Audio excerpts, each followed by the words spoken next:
அஸ்ஸலாமு அலைக்கும் வரஹ்மத்துல்லாஹி வபரகாத்துஹு. அல்ஹம்துலில்லாஹி ரப்பில் ஆலமீன் வஸ்ஸலாத்து வஸ்ஸலாமு அலா சய்யிதில் முர்சலீன் வ அலா ஆலிஹி வ ஸஹ்பிஹி அஜ்மஈன்.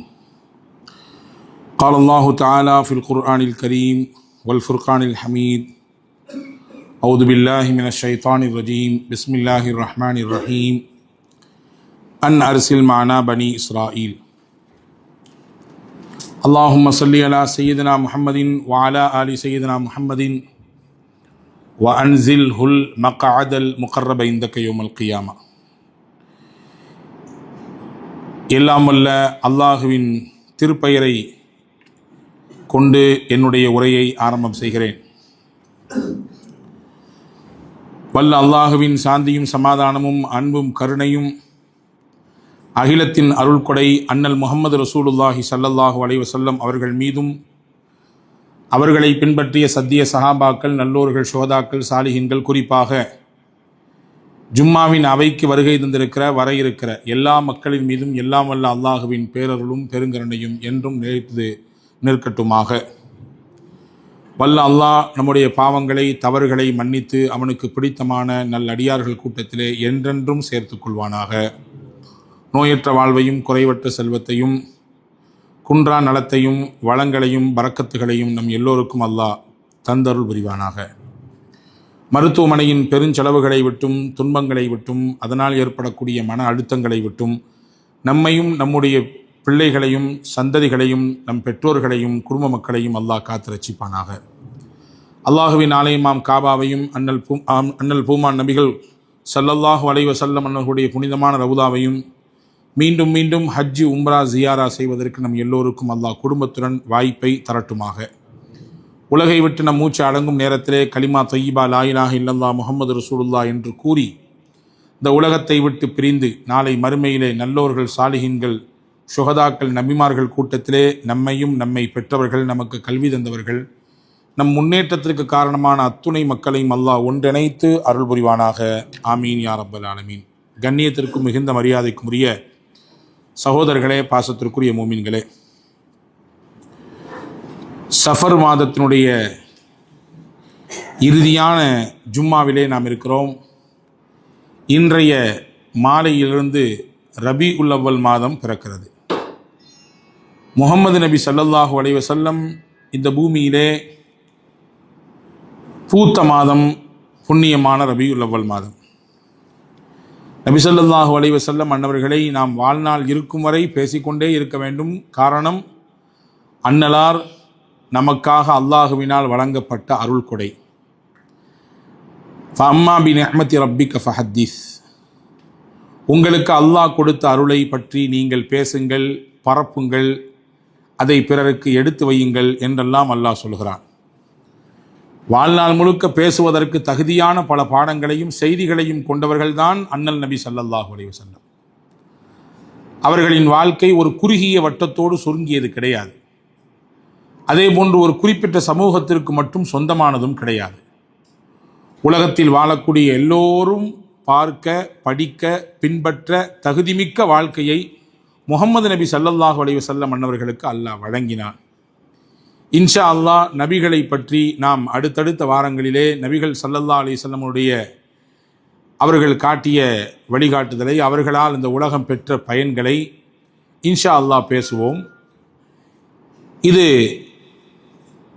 இந்த வாரத்தினுடைய ஆரம்பமான செய்தியாக உங்களிடத்திலே நான் பதிவு செய்ய விரும்புவது, நபிமார்கள் என்பவர்கள் வணக்க வழிபாடுகளை மட்டும் சொல்லித்தர வந்தவர்கள் கிடையாது. சீர்திருத்த பணியை செய்துவிட்டு வந்த வேலை முடிந்தது போகலாம் என்ற கண்ணோட்டத்தில் நகர்ந்தவர்கள் கிடையாது.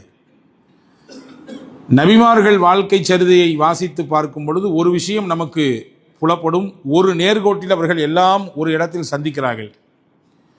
அசத்தியத்திற்கு எதிரான போராட்டத்தை துணிந்து நின்று அதை எதிர்கொண்டு சில நேரங்களில் வழி நடத்தி சத்தியத்திற்கும் அசத்தியத்திற்குமான அந்த நீண்டகால போராட்டத்தில் வெற்றி வாய்ப்பை வாங்கித் தருவதற்காக வேண்டி கடைசி வரை களத்தில் நின்றிருக்கிறார்கள் என்பதாக நாம் பார்க்கிறோம். மனிதர்களை பாகுபாடுபடுத்தி அடிமைகள் என்றும் எஜமான்கள் என்றும் உயர்ந்தவர் என்றும் தாழ்ந்தவர் என்றும் பிரித்து பார்க்கக்கூடிய மனநிலையில் இருந்த மக்களை தங்களுடைய ஏகத்துவ கொள்கைகளால், சீர்திருத்த கொள்கைகளால், சம்பட்டியை வைத்து தலையில் அடிப்பதை போன்று உறக்க உறக்க சொல்லிக்கொண்டே இருந்தார்கள் எல்லா நபிமார்களும். நமக்கு தெரியும், மூசா அலைஹிஸ்ஸலாம் அல்லாஹ்வோடு பேசியவர்கள். அவர்களுக்கு பெயர் கலீம், அல்லாஹ்வோடு பேசியவர். பல அற்புதங்களை காட்டினார். கையில் கைத்தடி வைத்திருந்தார், பாம்பாக மாறியது. சூனியக்காரர்கள் எல்லாம் தோத்து போனார்கள். கடலை பிளக்க அந்த கைத்தடித்தான் உதவியது என்று மூசா அலைஹிஸ்ஸலாமின் வரலாற்றை ஆங்காங்கே நாம் நம்மிலே பலர், இன்னும் சிலர் முழுவதுமாக விலாவரியாக கூட நாம் உள்வாங்கி வைத்திருக்கிறோம். மூசா அலைஹிஸ்ஸலாமின் வரலாற்றில் இன்னொரு பக்கத்தை நாம் பார்க்க மறந்துவிடக்கூடாது. சர்வாதிகாரியான ஃபிரௌனிடத்திலே சத்தியத்தை சொல்ல அல்லாஹுவினால் அனுப்பப்பட்டவர்கள் என்பது மட்டுமல்ல, அந்த பகுதியிலே அடிமைகளாக இருந்த பனு இஸ்ரவேலர்களை மீட்டெடுப்பதற்காக வேண்டியும் அல்லாஹ் ஹஜ்ரத் மூசா அலைஹிஸ்ஸலாமை அனுப்பி வைத்தான். எனவேதான் ஃபிரௌனிடத்திலே போன மூசா அலைஹிஸ்ஸலாம் பேசிய பேச்சை குர்ஆன் சொல்லுகிறது. அன் அர்சில் மஅனா பனி இஸ்ராயில், என்னோடு பனு இஸ்ரவேலர்களை நீ திருப்பி அனுப்ப வேண்டும். இங்கே மனிதர்கள் பார்ப்பதற்கு தகுதியற்ற மட்டரகமான வேலைகளை வைத்து வாங்கி கொண்டிருக்கிறாய். அந்த மக்களை அடிமை சங்கிலியை போட்டு கட்டி வைத்திருக்கிறாய். சுதந்திரமாக அவர்கள் நடமாட முடியவில்லை, மூச்சு விட முடியவில்லை, பேச முடியவில்லை, செயல்பட முடியவில்லை. இந்த மக்களை மீட்டெடுத்து ஒரு சுதந்திர காற்றை சுவாசிப்பதற்காக வேண்டி அவர்களை நகர்த்தத்தான் நான் வந்திருக்கிறேன். எனவே நீ அனுப்பி தர வேண்டும் என்று ஃபிரௌனிடத்திலே நேருக்கு நேராக மூசா அலைஹிஸ்ஸலாம் கேட்டதாக வரலாறு செய்தி இருக்கிறது, குர்ஆன் சொல்லுகிறது. இப்போ அடிமைகளாக இருந்த மக்களை மாற்றி ஒரு சுதந்திரத்தை நோக்கி நகற்றி மக்களுக்கு மத்தியிலே பாகுபாடை களைந்து சமத்துவத்தையும் சமநீதியையும் சமூக நீதியையும் பரப்பியதிலே முன்னணியில் நிற்கக்கூடியவர்கள் நபிமார்கள். எனவேதான் பிலால் ரலியல்லாஹுவிற்கு சாதகமாக பல இடங்களில் அவர்களின் குரலாக முகமது நபி ஒலித்தார்கள். சுஹைப் அலைஹிஸ்ஸலாமின் குரலாக முகமது நபி ஸல்லல்லாஹு அலைஹி வஸல்லம் ஒலித்தார்கள். யாசரின் குரலாக, அம்மார் ரலியல்லாஹுவின் குரலாக ஒலித்தார்கள். இவர்கள் எல்லாம் அடிமட்டமாக, அடிமைகளாக, சொல்லப்போனால் இவர்களெல்லாம் மனிதர்களா, மனித பிறவியே கிடையாது என்கின்ற சிந்தனையில் பாவிக்கப்பட்டவர்கள், என்ற சிந்தனையில் அவர்கள் அந்த மண்ணிலே வாழ்க்கையை நடத்தியவர்கள். அவர்களை மீட்டெடுத்தது மட்டுமல்ல, அவர்களுக்கு இந்த மார்க்கத்தினால் கிடைத்த கண்ணியம், இந்த இஸ்லாத்தை கொடுத்து அவர்களுக்கு ஏற்படுத்தி வைத்த உயர்வையும் இந்த உலகத்திற்கு முன்மாதிரியாக முகமது நபி ஸல்லல்லாஹு அலைஹி வஸல்லம் விட்டு சென்றிருக்கிறார்கள். மக்களை அழைக்கக்கூடிய அழைப்பு பணி என்கின்ற மகத்தான ஒரு பாக்கியத்தை எந்த மண்ணிலே அடிமையாக மண்ணிலே போட்டு மிதிக்கப்பட்டு கழுத்து நெரிக்கப்பட்டாரோ அந்த பிலால் ரலியல்லாஹுவிற்கு கொடுத்து, காபாவுக்கு மேலே ஏறுங்கள் பிலால், அங்கே ஏறி உங்கள் குரலால் எல்லாரையும் அழையுங்கள். இதே ஊர்தான் உங்கள் குரவலையை நெரித்தது, பேசக்கூடாது என்று உங்களுக்கு கிடுக்குப்பிடி போட்டு வைத்திருந்தார்கள். இதே மண்ணில் இந்த ஏகத்துவத்தின் பக்கம், அல்லாஹ்வின் பக்கம் எல்லாருக்கும் நீங்கள் அழைப்பு கொடுங்கள். காபாவுக்கு மேலே ஏறி ஹஜரத் பிலால் ரலியல்லாஹு அன்ஹு பாங்கு சொன்னார்கள், அசான் கொடுத்தார்கள் என்பதாக நாம் பார்க்கிறோம். இப்போ அடிமைகளை வெளியேற்றியது மட்டுமல்ல, ஒரு சமநீதியையும் சுதந்திரத்தையும் வாங்கி தந்த மகத்தான மனிதராக முகமது நபி ஸல்லல்லாஹு அலைஹி வஸல்லமை நாம் பார்க்க முடிகிறது. அடிமை சந்தையில் விற்கப்பட்ட ஒரு சிறுவர் கைமாறி கடைசியில் ஹதீஜா அம்மாவின் கைக்கு வந்தார். நபிகள் நாயகம் ஹதீஜா ரலியல்லாஹு நிக்கா செய்தவுடன் ஹதீஜா பிரார்த்தியார் தன் கணவனுக்கு, அன்பு கணவனுக்கு அன்பளிப்பாக கொடுத்தார் இந்த சிறுவனை. ரசூலுல்லாஹ் அந்த சிறுவரை அடிமையாக வாங்கவில்லை, தன் அன்பு மகனாகவே வளர்த்தார்கள். எந்த அளவிற்கு வளர்த்தார்கள்? முகமது நபி ஸல்லல்லாஹு அலைஹி வஸல்லமின் பெயரை அந்த சிறுவனின் பெயரோடு இணைத்து மக்களெல்லாம் பாவிக்க துவங்கிவிட்டார்கள், பயன்படுத்த துவங்கிவிட்டார்கள். அவருக்கு பெயர் ஜெயித், உண்மையாக அவருடைய தகப்பனார் பெயர் ஹாரிசா. பின் என்று போட்டால் இன்னாரின் மகன் இன்னார் என்பதை குறிப்பதற்கு. முஹம்மத் பின் அப்துல்லா, அப்துல்லாவின் மகன் முஹம்மத் இல்லையா? ஆயிஷா பின் அபி பக்கர், அபூபக்கரின் மகளார் ஆயிஷா. இப்னு என்ற வார்த்தையும் பின்த் என்ற வார்த்தையும் இன்னாரின் மகன் இன்னாரின் மகள் என்பதை குறிப்பதற்காக வேண்டி உரியது. ஜெயித் பின் ஹாரிசா என்றுதான் அறியப்பட்டிருந்தார் அந்த அடிமை சிறுவன். முகமது நபிக்கு கைக்கு கீழே அன்பளிப்பாக தன் மனைவியால் கொடுக்கப்பட்ட அந்த சிறுவரை ரசூலுல்லாஹ் எப்படி வளர்த்தார்கள் என்றால், எப்படி அவரோடு தொடர்பு கொண்டார்கள் என்றால், எவ்வளவு தூரம் அன்பு காட்டினார்கள் என்றால், ஊரும் அந்த பகுதியும் சொன்னது, இவர் முகமது பின் ஹாரிசா இல்லை, ஜெயித் பின் ஹாரிசா இல்லை, ஜெயித் பின் முகம்மது, முகம்மதின் மகன் ஜெயித் என்று சொன்னார்கள். ரசூலுல்லாவும் அதை பெரிதாக ஆமோதிக்கவில்லை, அதை எதிர்க்கல்ல. ஆனால் அல்லாஹ்க்கு அது பிடிக்கல. உரிய சம்பந்தப்பட்ட தகப்பனார் யாரோ, உண்மையான தகப்பனார் யாரோ, அவர் பெயரிலேயே ஒரு மகன் அறியப்பட வேண்டும். எனவே நீதமாக இருக்கக்கூடிய வழக்கம் என்ன? உதுஊஹும் லிஆபாஇஹிம் ஹுவ அக்ஸத்து இன்தல்லாஹ். அல்லாஹ்விடத்தில் மிக நேர்மையானது, நீதியானது என்ன தெரியுமா? அவரவருடைய தகப்பனாரின் பெயரோடு அவர்களின் பெயரை குறிப்பிடுங்கள். பெத்த தகப்பன் யாரோ, அந்த பிள்ளையினுடைய உண்மையான தகப்பனார் யாரோ அவர் பெயரை சொல்லியே நீங்கள் குறிப்பிடுங்கள். அதுதான் நேர்மை, அதுதான் நீதி. வளர்ப்பு பிள்ளைக்கு உங்கள் பெயரை நீங்கள் வைக்க வேண்டாம். வளர்ப்பு பிள்ளைக்கு உங்கள் பெயரை அந்த பிள்ளையின் பெயரோடு இணைத்து விட வேண்டாம் என்று அல்லாஹ் வழிகாட்டினான். அதில் நிறைய அர்த்தம் இருக்கிறது. நான் சுருங்க சொல்கிறேன். அடிமையாக சந்தையில் விற்கப்பட்டு அன்பு மனைவியால் கிடைக்கப்பட்ட அன்பளிப்பாக கிடைக்கப்பட்ட ஜெயித் என்ற அந்த அடிமை சிறுவனை முகமது ரசூலுல்லாஹ் எப்படி வளர்த்தார்கள் என்றால், மகனாக பாவித்தார்கள். ஏன்? நபிக்கு அதே அந்த பையனை, அந்த சிறுவனை அடிமையாக தன்னிடத்தில் ஊழியம் செய்வதற்கு, சேவை செய்வதற்கு வைத்துக் கொள்வதிலே என்ன குறை இருக்கிறது? ஆனால் நபிகள் அதை விரும்பவில்லை. அடிமை சங்கிலியை உடைத்தெறிவதற்காக வேண்டி பல்வேறு விஷயங்களை, மாற்றங்களை, சமூக மாற்றமாக இந்த உலகத்திலே அறிமுகப்படுத்தியவர்கள் முத்து முகமது ரசூலுல்லாஹி ஸல்லல்லாஹு அலைஹி வஸல்லம். நபிமார்களின் தொடரை நீங்கள் பார்த்தால் அதிலிருந்து நாம் புரிந்து கொள்ளக்கூடிய செய்தி என்னவென்றால், சுதந்திரத்திற்காக எல்லாரும் சமநீதியோடு ஒரு கண் கொண்டு பார்க்கக்கூடிய நிலையில் அவர்கள் வாழ வேண்டும். அவர்களுக்கு வாழ்க்கையின் அந்த ஓட்டத்திலே எந்த விதமான ஏற்றத்தாழ்வும் இருந்துவிடக் கூடாது. அசத்தியத்திற்கு எதிராக சத்தியத்தை நோக்கி எல்லாரும் நகர்வதிலே சமநீதியோடு இருக்க வேண்டும் என்பதிலே மிகவும் கண்ணும் கருத்துமாக நபிமார்கள் இருந்திருக்கிறார்கள் என்பதை நாம் பார்க்கிறோம். இந்த நிகழ்ச்சியை அப்படியாக நீங்கள் ஒரு முன்னுரையாக வைத்துக் கொள்ளுங்கள். இந்தியாவும் பல்லாண்டுகள் ஆங்கிலேய அரசிற்கு கீழே அடிமையாக கிடந்தது. சுயமாக பேசுவதற்கு இங்கே யாருக்கும் அனுமதி கிடையாது. ஏன்? சுயமாக சிந்திப்பதற்கு கூட அனுமதி கிடையாது. சுயமாக தன் மனதிலே தோன்றியதை எழுதுவதற்கு, எழுத்து வடிவம் கொடுப்பதற்கு அனுமதி கிடையாது. எல்லாம் எங்கள் கட்டுப்பாட்டுக்கு கீழே. நாங்கள் சொல்வதை நீங்கள் கேட்க வேண்டும். நாங்கள் என்ன சிந்திக்க சொல்றோமோ அப்படித்தான் சிந்திக்க வேண்டும். எங்களை எதிர்த்து நீங்கள் பேசவும் கூடாது, எழுதவும் கூடாது. நீங்கள் எங்களின் அடிமை என்கின்ற முறையிலே பிரிட்டிஷ் அரசாங்கம் இந்த நாட்டை பல ஆண்டுகளாக அடிமைப்படுத்தி வைத்திருந்தது. எப்படி எங்கள் சொந்த தாய் நாட்டில் வந்து நீ அந்தேரியாக வந்தவன் இங்கே வந்து எங்களை அடிமைப்படுத்தலாம் என்று இந்த நாட்டில் வாழ்ந்த பல மக்கள் அதற்காக வேண்டி குரல் கொடுத்தார்கள். நாம் யாரையும் கூட்டவும் இல்லை, குறைக்கவும் இல்லை. வரலாற்றை வரலாறாகவே பார்ப்போம். அந்த குரல் கொடுத்ததிலே சமயங்கள் கண்ணுக்கு தெரியவில்லை யாருக்கும்.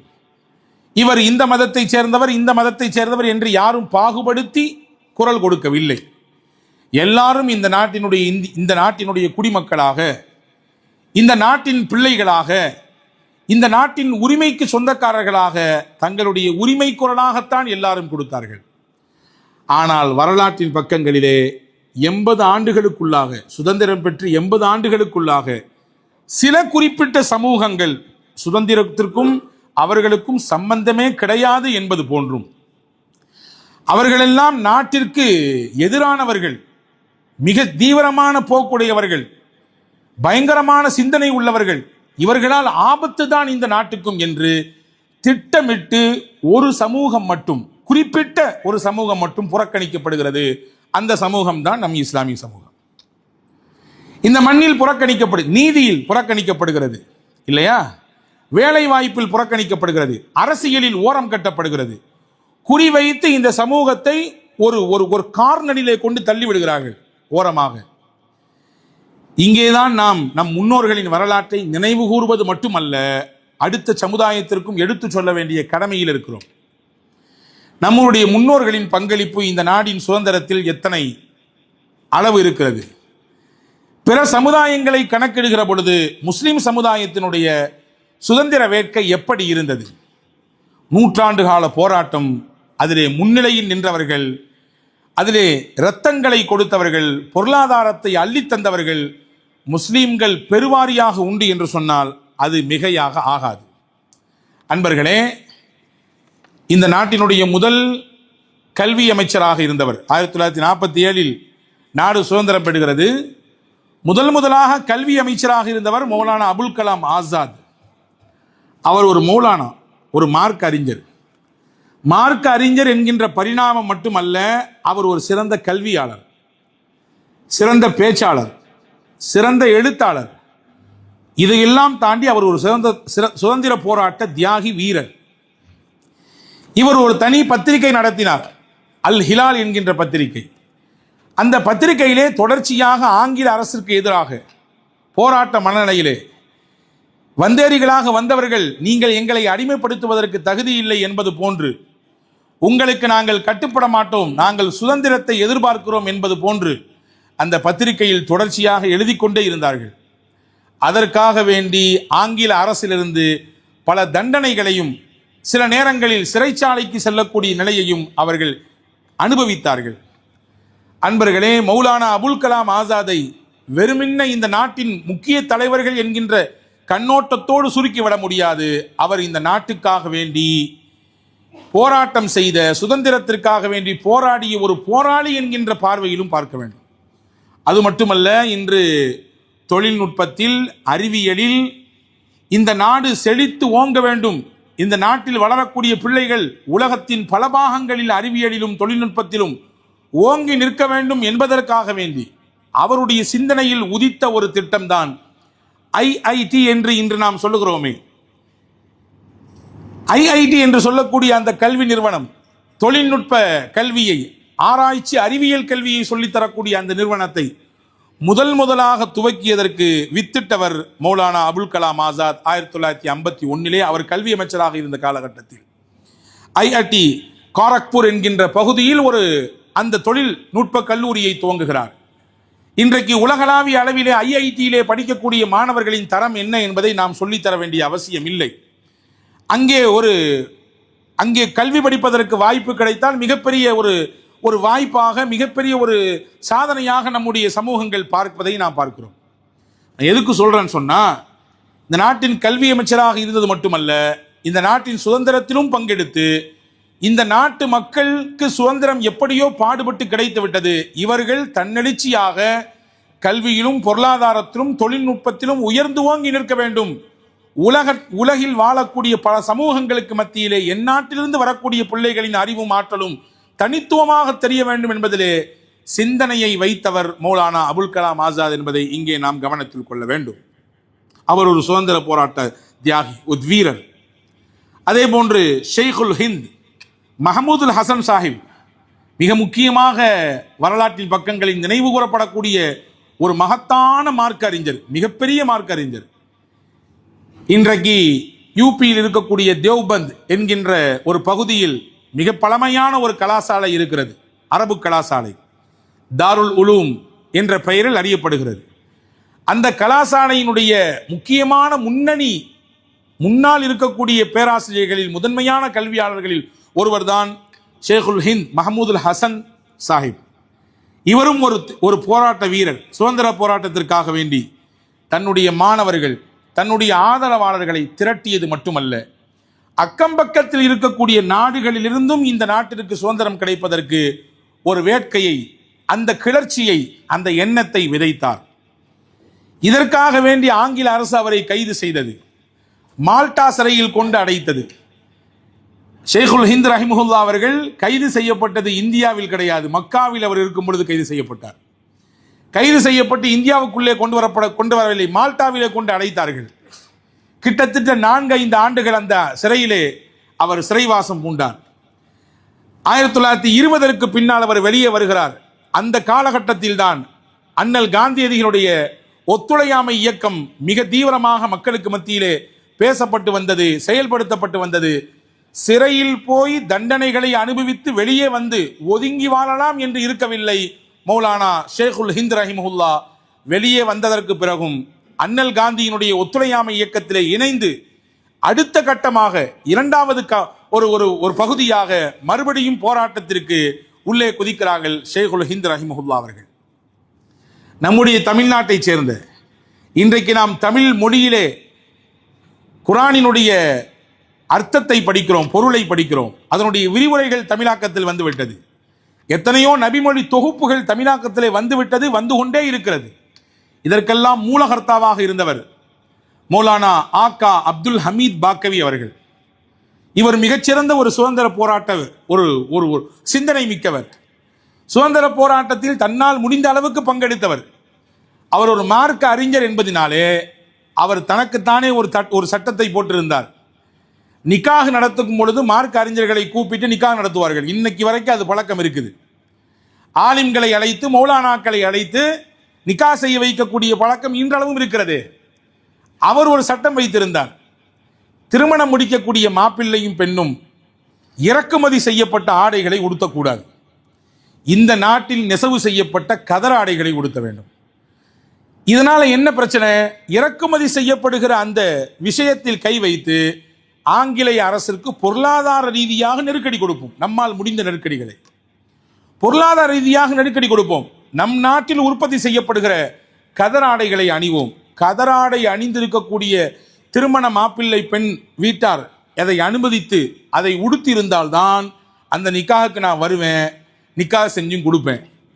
இல்லை, இறக்குமதி செய்யப்பட்ட மேலை நாட்டிலிருந்து வந்த ஆடைகளை உடுத்திருக்கக்கூடிய மாப்பிள்ளை பெண் வீட்டுக்கு நான் நிக்காஹ் செய்து வைப்பதற்கு வரமாட்டேன் என்று மௌலானா ஆக்கா அப்துல் ஹமீத் பாக்கவி அவர்கள் சொன்னதாக வரலாற்றின் பக்கங்களிலே பார்க்கிறோம். முஸ்லீம் லீக்கினுடைய மூத்த முக்கியமான தலைவர் அப்துல் சமத் சாஹிபினுடைய தகப்பனார், அப்துல் சமத் சாஹிபினுடைய தகப்பனார் தான் மௌலானா ஆக்கா அப்துல் ஹமீத் பாக்கவி என்பவர்கள். இப்போ எதுக்கு சொல்ல வரேன்னா, எந்தெந்த மட்டங்களிலெல்லாம் ஆங்கிலேய அரசிற்கு நெருக்கடிகளையும் எதிர்ப்பையும் காட்ட முடியுமோ அப்படி காட்டியவர்கள் தான் நம்முடைய முன்னோர்கள் முஸ்லிம்கள் என்பதை நாம் கவனத்தில் வைக்க வேண்டும். அலி சகோதரர்களை பற்றி நாம் கேள்விப்பட்டிருக்கிறோம். உங்களுக்கு கூடுதல் ஒரு செய்தி சொல்கிறேன். அவர்கள் இருவர்களுமே ஆலிம்கள். மௌலானா முஹம்மது அலி, மௌலானா ஷவுகத் அலி. அண்ணல் காந்தி சொன்னார், என் பக்கத்தில் இரு சிங்கங்களாக இருப்பவர்கள் இந்த இரு சகோதரர்களும்.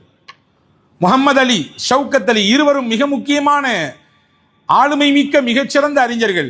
1930களின் காலகட்டத்திலே லண்டனுக்கு செல்கிறார் முஹம்மது அலி, மௌலானா முஹம்மது அலி அவர்கள். அவர் செல்லும் நேரத்திலே தள்ளாத சமயம் அது. வயது மூப்பினாலே உடலெல்லாம் சோர்வாக இருக்கிறது, தளர்வோடு இருக்கிறார். லண்டனில் வட்டமேசை மாநாடு நடக்கிறது. ஆங்கிலேய அரசினுடைய அதிகாரிகள் எல்லாம் உட்கார்ந்து இருக்கிறார்கள். அங்கே வைத்து அவர் ஆற்றிய உரை இன்றைக்கும் வரலாற்றின் ஏடுகளிலே அப்படி பசுமையாக இருக்கிறது. மௌலானா முஹம்மது அலி அவர்கள் சொன்னார்கள், என்னுடைய நாட்டுக்கு முழுமையான உண்மையான சுதந்திரத்தை நீங்கள் தர வேண்டும். நீங்கள் அந்த நாட்டுக்கு சுதந்திரத்தை வழங்கவில்லை என்றால் என்னை அந்த நாட்டுக்கு திரும்பி அனுப்பாதீர்கள். ஒரு அடிமைப்பட்டு கிடக்கக்கூடிய நாட்டில் என் மரணம் வருவதை நான் விரும்பவில்லை. நான் இங்கேயே மரணித்து போகிறேன். என் நாட்டின் விடுதலைக்காக வேண்டி நான் என்னுடைய குரல் பதிவை இங்கே வைத்துவிட்டு இங்கேயே எனக்கு மரணம் வந்தாலும் பெரிதில்லை, ஏற்றுக்கொள்கிறேன். அடிமைப்பட்டு கிடக்கிற நாட்டுக்கு அந்த மண்ணில் நான் அடக்கப்படுவதை விரும்பவில்லை என்று மௌலானா முஹம்மது அலி ஜௌஹர் அவர்கள் சொன்னதாக வரலாற்றிலே பதிவாக இருக்கிறது. அப்படியே அந்த தள்ளாத வயதிலும் அவ்வளவு எதிர்ப்பையும் தாண்டி அந்த வட்டமேசை மாநாட்டிலே முஹம்மது அலி, மௌலானா முஹம்மது அவர்கள் பேசியது அன்றைக்கு மிகப்பெரிய பேசுபொருளாக மாறியது, அதிர்வலையை ஏற்படுத்தியது. கடைசியில் அங்கேயே அவருக்கு இறப்பும் ஏற்பட்டது. அவரை அடக்கம் செய்வதற்கு போட்டி நடக்கிறது. டெல்லிக்கு கொண்டு வாருங்கள் என்று குடும்பத்தினர்கள் சொல்கிறார்கள். ஆனால் அவருடைய விருப்பம் தன்னுடைய உடல் நபிமார்கள் அடங்கியிருக்கக்கூடிய பலஸ்தீனத்தில் அடக்கப்பட வேண்டும் என்று. பல நபிமார்களின் உடலை தாங்கியிருக்கக்கூடிய பலஸ்தீன மண்ணிலே என்னுடைய உடலும் அடக்கப்பட வேண்டும் என்று விரும்பினார். அந்த விருப்பத்தை எப்படியோ தெரிந்து கொண்டு பலஸ்தீனத்தினுடைய அரசு அவரின் உடலை வாங்கி அங்கே அடக்கம் செய்தது. அப்ப அவர் விரும்பியதை போன்று சுதந்திர நாட்டிலே என்னுடைய உடல் அடக்கம் செய்யப்பட வேண்டும் என்று ஆசித்தார். அப்படியே ஆனது. அன்றைய காலகட்டத்தில் பலஸ்தீனம் சுதந்திர நாடாக இருந்தது. அப்பொழுது இந்த மாதிரியான சூழல்கள் எல்லாம் அப்பொழுது இல்லை. எதற்கு சொல்ல வருகிறேன் என்றால், துணிந்து தன்னந்தனியாக சென்று அவர்களுடைய கோட்டைக்குள்ளே சென்று அவர்களை எதிர்த்து துணிச்சலோடு தன்னுடைய கருத்தை பதிவு செய்துவிட்டு இந்த நாட்டிற்காக வேண்டி குரல் கொடுத்து அதையே தன்னுடைய இறுதி பேச்சாக ஆக்கி மரணித்தவர்கள் நம்முடைய முன்னோர்கள் என்பதை நாம் இங்கே கவனத்தில் கொள்ள வேண்டும். ஹஜ்ரத் மொஹானியை பற்றி ரொம்பவும் ஸ்லாகிப்போடு வரலாறு சொல்லுகிறது. உருது முஅல்லா என்ற ஒரு பத்திரிகை நடத்தினார் அவர், ஹஜ்ரத் மொஹானி. அந்த பத்திரிகையிலே பலர் கட்டுரை கொடுப்பார்கள், பலர் கவிதை எழுதுவார்கள். அப்படி ஒரு இளைஞன் கட்டுரை எழுதினான். ஆங்கிலேய அரசினுடைய கல்வி முறையை விமர்சித்து ஒரு கட்டுரை. சுதந்திரத்தை நாடி சுதந்திரத்தை தேடி ஒரு இளைஞன் கவிதை எழுதினான். அந்த கவிதையின் ஒவ்வொரு வரிகளிலும் நெருப்பு தெரித்தது. ஆங்கிலேய அரசுக்கு சம்பட்டியால் அடி கொடுப்பதை போன்று இருந்தது ஒவ்வொரு வரிகளும். எதிர்த்தார்கள். இந்த பத்திரிகை எங்கிருந்து வருது? ஆங்கிலேய அரசு தேடுது. ஹஜ்ரத் மொஹானி நடத்துறாங்க. ஹஜ்ரத் மொஹானி கூப்பிட்டு விசாரணைக்கு உட்படுத்தப்படுகிறார். யாரு சொல்லிரு, இந்த கட்டுரை எழுதுனது யாரு, இந்த கவிதை எழுதுனது யாரு, நீ சொல்லிப்போடு, உன்னையை விட்டுறோம், அவங்கள பிடிச்சிக்கிறோம். ஹஜ்ரத் மொஹானி, பத்திரிகை நடத்தக்கூடிய பொறுப்பு அதனுடைய ஆசிரியர் நான். எழுதியவர்களின் பெயரை எல்லாம் சொல்ல முடியாது. உனக்கு அரசு உனக்கு கைது செய்ய வேண்டும் என்று விரும்பினால், தண்டிக்க வேண்டும் என்று விரும்பினால் என்னை தண்டித்துக்கொள். நான் தான் பொறுப்பாசிரியர் இதற்கு. என்னை கூட்டிக் கொண்டு போ. என் நாட்டுக்காக வேண்டி சிறைவாசம் செல்வது ஒன்றும் எனக்கு புதிதல்ல. அதற்கு ஒன்றும் நான் பயப்படவில்லை. என்னை அழைத்துக் கொண்டு போ என்று துணிச்சலோடு ஆங்கில அதிகாரிகளிடத்திலே சொன்னார். இழுத்து சென்று போனார்கள். 7 ஆண்டுகள் தண்டனை அவருக்கு சிறையிலே. 2 வருடங்கள். இன்னைக்கு சொல்றாங்களா எட்டப்பன்களாக இருக்கிறார்கள் சில பேர் என்று. அவர் எட்டப்பனாக வாழ்வதை விருப்பப்படவில்லை. காட்டி கொடுத்து வாழ வேண்டும் என்று அவர் ஆசைப்படவில்லை. இன்னாரை கைகாட்டி விட்டால் அவரை கூட்டி போய் விடுவார்கள், இவரை விட்டு விடுவார்கள். ஆனால் என் நாட்டின் விடுதலைக்காக வேண்டி போராட்டம் நடந்து கொண்டிருக்கக்கூடிய இந்த காலகட்டத்தில் இந்த காரியத்தை ஒருவருதும் நான் செய்துவிட மாட்டேன் என்று ஹஜ்ரத் மொஹானி உறுதியாக இருந்தார். 7 ஆண்டுகள் அவருக்கு தண்டனை. 2 வருடங்கள் கடுமையான தண்டனை. ஒரு வரலாற்று குறிப்பில் இருக்கிறது, கிட்டத்தட்ட 40 கிலோ தானியங்களை கொண்டு வந்து அவருக்கு முன்னால் கொட்டுவார்களாம். கையால் அரைத்து கொடு என்று சொல்வார்களாம். ஒரு நாளைக்கு 40 கிலோ கையால் அவர் உரலில் அரைக்க வேண்டும். இன்னைக்கு உரலும் கிடையாது, ஆட்டுக்கல்லும் கிடையாது. ஒரு காலத்தில் எல்லாம் இருந்தது இல்லையா? வீட்டிலேயே மாவரைத்து எல்லாம் பலகாரம் செய்தோம். இன்றைக்கு எல்லாமே வெளியிருந்து வாங்கி செய்வதற்குரிய சூழல் மாறிவிட்டது, காலச்சூழல். அன்றைக்கு 40 கிலோ ஒரு நாளைக்கு கையால் அரைத்து தர வேண்டும். கையெல்லாம் அப்படியே காய்த்து விடும், உடம்பெல்லாம் தளர்ந்து போய் விடுவார். அந்த 2 வருடத்தில் தான் அவருக்கு ஒரு குழந்தையும் பிறந்தது. குழந்தை முகத்தை காட்டலாமேன்னு சொல்லி மனைவி கொண்டு வந்து சிறைக்கு முன்னாடி கொண்டு வந்து தகப்பனார்கிட்ட தன் கணவர்கிட்ட பிள்ளையை காட்டுறாங்க. ஹஜ்ரத் மொஹானி அந்த பிள்ளையை உச்சி முகர்ந்து முத்தம் கொடுக்கிறார். காவலாளி பார்த்து விட்டார். சிறையில் இருக்கும் பொழுது, பனிஷ்மெண்டினுடைய காலத்தில் இருக்கும்போது நீ முத்தம் கொடுக்குறியாக்கும், கூடுதலாக 2 வருஷம் உனக்கு தண்டனை, கூடுதலாக 2 ஆண்டுகள் மறுபடியும் தண்டனை அனுபவிக்கிறார். எதற்கு சொல்ல வருகிறேன் என்றால், தன்னால் எந்தெந்த மட்டத்திலெல்லாம் இந்த ஆங்கில அரசிற்கு எதிர்ப்பை காட்ட முடியுமோ நம்முடைய முன்னோர்கள் துணிந்து காட்டியிருக்கிறார்கள். யாரையும் காட்டி கொடுக்கவில்லை, யாரையும் அவர்கள் போட்டுக் கொடுக்கவில்லை. இதனால் என்ன இழப்பு ஏற்பட்டாலும் அதை நான் சந்திக்க தயார் என்று நினைத்தார்கள். இந்த ஹஜ்ரத் மொஹானி தான் 1921 அகமதாபாத்திலே, குஜராத் அகமதாபாத்திலே ஒரு மாநாடு நடக்கிறது. அந்த மாநாட்டில் இவர்தான் சொன்னார், இந்த நாட்டுக்கு பூரண சுதந்திரம் வேண்டும், கம்ப்ளீட் இண்டிபெண்டன்ஸ், முழுமையான சுதந்திரம் வேண்டும்.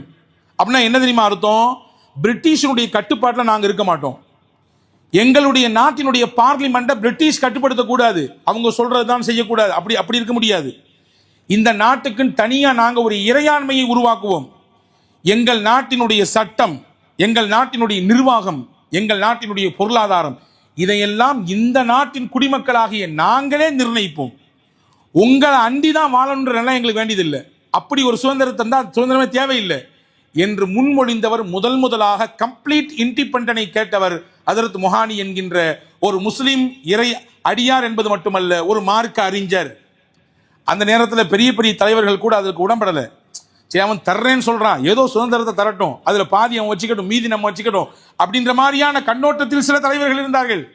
ஆனால் வைராக்கியமாக மொஹானி சொன்னார், கிடைத்தால் பூரண சுதந்திரம், 1929 லாகூரில் வைத்து ஒரு மாநாடு நடந்தது. பண்டிட் ஜவஹர்லால் நேரு தான் அந்த மாநாட்டுக்கு தலைவராக இருந்தார். அந்த 29 மாநாட்டில் தான் அவருடைய தலைமையிலே தீர்மானம் கொண்டு வரப்பட்டது, ஆங்கில அரசு தருவதாக இருந்தால் பூரண சுதந்திரத்தை தான் தர வேண்டும். இது முன்மொழியப்படுகிறது, எல்லாராலும் ஏகமனதாக இந்த தீர்மானம் நிறைவேற்றப்படுகிறது என்று முன்மொழிந்தார்கள். எதுக்கு சொல்ல வரேன், 29 தான் எல்லாரும் ஒத்திசைவோடு ஒரே கண்ணோட்டத்தோடு ஒரே கருத்தோடு இணைந்து ஒரு தீர்மானத்தை கொண்டு வந்தாங்க. ஆனால் 1921 ஹசரத் முஹானி என்ற ஒரு தனி மனிதர் இதற்காக வேண்டி குரல் கொடுத்தார். பூரண சுதந்திரம் வேண்டும் என்பதற்காக வேண்டி தொடர்ச்சியாக பேசிக்கொண்டே இருந்தார். அன்பர்களே, இது மட்டுமல்ல, நம் முஸ்லிம்களின் இந்த நாட்டினுடைய சுதந்திரத்தினுடைய பங்களிப்பிலே இன்னைக்கும் கூட வடப்பகுதியிலே சில பள்ளிவாசலுடைய மேடைகள் அந்த காலகட்டத்திலே சுதந்திரத்தின் வேட்கையை பேசக்கூடிய இடமாக மாறியிருந்தது.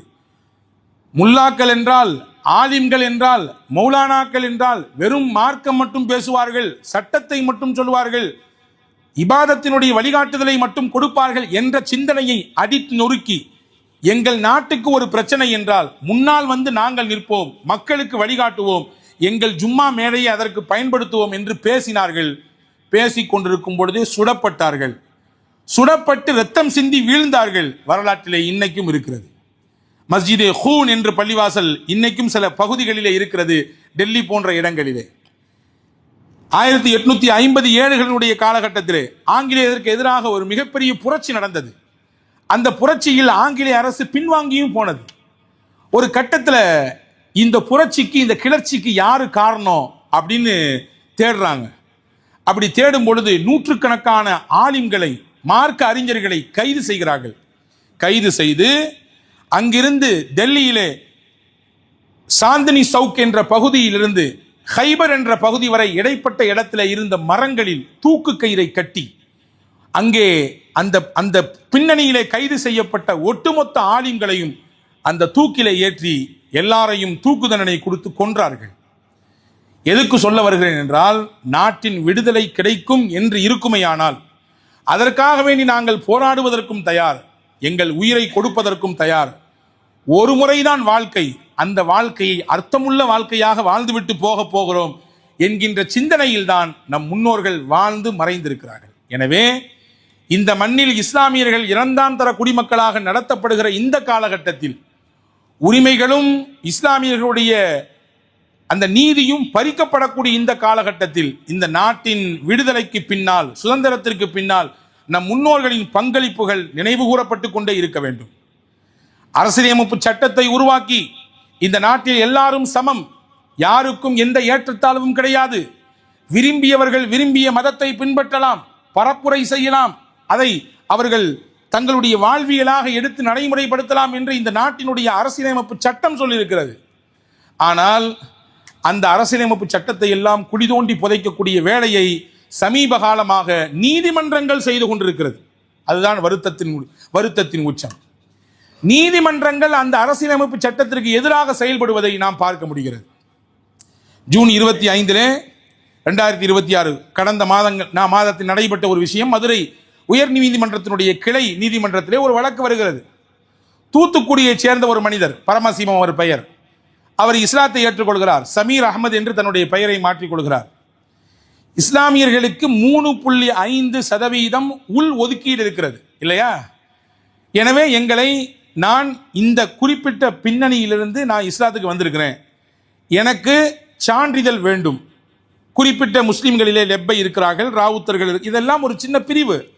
அது பிரித்து பார்ப்பதற்கு அல்ல.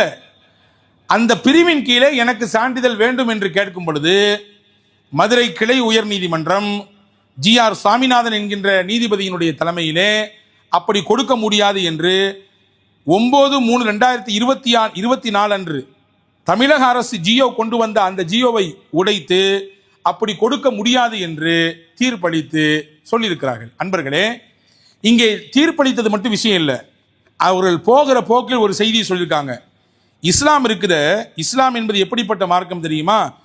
பிறரை இஸ்லாத்திற்கு அழைக்கக்கூடிய மார்க்கமாக இருக்கிறது அப்படின்னு போகிற போக்கில் ஒரு செய்தியை போட்டு போயிருக்காங்க. அப்படின்னா என்னதே அர்த்தம்? இஸ்லாம் வந்து பிறரை வல்கட்டாயமாக அல்லது பிறரை வந்து நிறைய பேரை மதம் மாற்றி கொண்டிருக்கக்கூடிய மார்க்கமாக அப்படின்னு சொல்லி ஒரு வார்த்தையை சித்தரிப்பை அங்கு வந்திருக்கிறதோ என்கின்ற சந்தேகம் எழுகிறது. இந்த வழக்கிற்கு சம்பந்தமே இல்லாத இந்த வார்த்தையை கூற வேண்டிய அவசியம் என்ன? ஒரு குறிப்பிட்ட இந்த நாட்டினுடைய மதத்தின் மீது வன்மத்தை கக்கக்கூடிய விதமா, அல்லது அந்த மதத்தை பின்பற்றக்கூடிய மக்களின் மீது ஒரு விதமான காழ்ப்புணர்ச்சியின் வெளிப்பாடா என்கின்ற சந்தேகம் இருக்கிறது. இந்த நாடு கொடுத்திருக்கக்கூடிய சுதந்திரத்தின் அடிப்படையிலே ஒருவர் தான் விரும்பிய கொள்கையில், விரும்பிய மதத்தில், விரும்பிய விதத்தில் வாழலாம், பின்பற்றலாம், பரப்புரை செய்யலாம் என்று அரசியலமைப்பு சட்டம் சொல்லியிருக்கும் பொழுது அதை எதிர்த்து நீதிமன்றங்கள் இப்படியான தீர்ப்பை கொடுக்கும் பொழுதுதான் நாம் யோசிக்கிறோம், அரசியலமைப்பு சட்டத்தை நீதிமன்றத்தின் வழியாகவே இவர்கள் உடைக்க துணிந்து விட்டார்களோ என்கின்ற அச்சப்பாடு ஏற்படுகிறது. எப்படி நாட்டை காக்க நம் முன்னோர்கள் ஆங்கிலேயர்கள் கையிலிருந்து நாட்டை வாங்க போராடினார்களோ, ரத்தம் சிந்தினார்களோ, பொருளாதாரத்தை தந்தார்களோ, பல்வேறு விதமான போராட்டங்களை முன்னெடுத்தாங்களோ, அதே மாதிரி இந்த நாட்டினுடைய கான்ஸ்டிடியூஷன் என்று சொல்லப்படுகிற அரசியலமைப்பு சட்டத்தை காப்பதும் நம் மீது கடமையாக இருக்கிறது. நம் முன்னோர்கள் நாட்டினுடைய விடுதலைக்காக வேண்டி போராடினார்கள். நாம் இந்த காலகட்டத்தில் இந்த நாட்டின் இறையாண்மையாக இருக்கக்கூடிய அரசியலமைப்பு சட்டத்தை காக்க வேண்டி போராட வேண்டிய தேவை இருக்கிறது. எனவே அன்பர்களே, இதையெல்லாம் கருத்தில் கொண்டுதான் அரசியலமைப்பு சட்டம் பாதுகாக்கப்பட வேண்டும். அதை உடைத்து எறிந்துவிட்டுத்தான் இவர்கள் என்ன கொண்டு வர துடிக்கிறார்கள் என்பது நாம் சொல்லி தெரிய வேண்டிய அவசியம் இல்லை. அரசியலமைப்பு சட்டம் தான் அவர்களை கண்களை உறுத்தி கொண்டே இருக்கிறது. இந்த அரசியலமைப்பு சட்டம் தான் சமநீதியை பேசுகிறது, சமத்துவத்தை பேசுகிறது, எல்லாம் இந்த நாட்டில் வாழலாம், எந்த மதத்தை பின்பற்றுபவர்களும் இந்த நாட்டில் வாழலாம் என்பதை பேசுகிறது. அதை உடைக்க வேண்டும் என்றால் அரசியலமைப்பு சட்டத்தை இல்லாமல் ஆக்க வேண்டும்.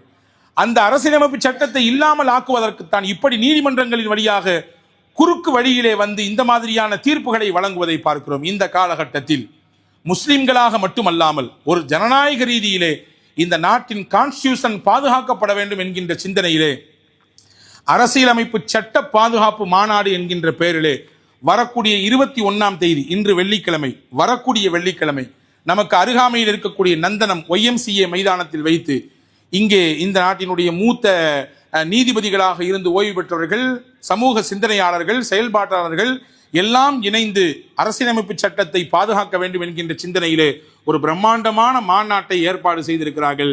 இது போன்ற விஷயங்கள் இனி தொடராமல் இருக்க வேண்டும் என்றால் நம்முடைய போராட்ட குரல் என்பது அவசியம். என்ன போராடி என்ன ஜெயிச்சிட போறீங்க, யாரு கேட்க போது, இந்த நியூஸ்லாம் அங்க போகவே போகாது என்கின்ற சிந்தனையில் நாம் கடந்து விட வேண்டாம். போராட்டங்கள் தான் பல விஷயத்தை உலகத்தில் தலைகீழாக மாற்றி போட்டிருக்கிறது. போராட்டங்கள் தான் பல விஷயங்களை, பல ஆட்சியை கவிழ்த்திருக்கிறது. எனவே நாம் ஜனநாயக உரிமையோடு, நீதியோடு, நேர்மையோடு நம்முடைய நாட்டின் அரசியலமைப்பு சட்டம் பாதுகாக்கப்பட வேண்டும் என்கின்ற சிந்தனையிலே இந்த போராட்டம் அறிவிப்பு செய்யப்பட்டிருக்கிறது. வரக்கூடிய வாரம் ஜும்மா தொழுதுவிட்டு மாலை 4 மணிக்கு என்ன வேலைகள் இருந்தாலும் இன்ஷா அல்லாஹ் கொஞ்சம் ஒதுக்கி வைத்துவிட்டு திரளாக வந்து அந்த போராட்டத்திலே கலந்து நாம் எல்லாம் நம்முடைய குரலையும் எதிர்ப்பையும் கண்டனத்தையும் பதிவு செய்ய வேண்டும். எல்லாம் வல்ல அல்லாஹ் அப்படிப்பட்ட சிறந்த சிந்தனையோடு வாழுகிற நல்ல தௌஃபீக் நம் யாவருக்கும் வழங்குவானாக. ஆமீன். வாஹிர் தாவான் அல்ஹம்துலில்லாஹி ரப்பில் ஆலமீன்.